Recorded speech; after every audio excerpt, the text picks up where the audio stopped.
Political news, sports news, crime news કે તમારા રાજ્યના સમાચાર, હવે દરેક ખબર પર રહેશે અમારી નજર. ગુજરાતનો સર્વશ્રેષ્ઠ ન્યૂઝ ચેનલ.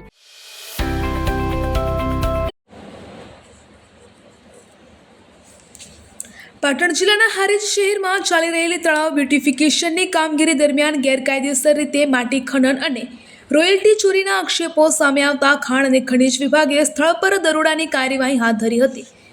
વિભાગના અધિકારીઓએ સ્થળ પર પહોંચી કામગીરીની તપાસ કરી હતી, જેના કારણે સમગ્ર વિસ્તારમાં ચર્ચાનો માહોલ સર્જાયો છે. સ્થાનિક સૂત્રોના જણાવ્યા મુજબ આ તળાવની પુરાણ અને સૌંદર્યકરણની કામગીરી માટે મોટી સંખ્યામાં ડમ્પરો મારફતે માટી લાવવામાં આવી રહી હતી.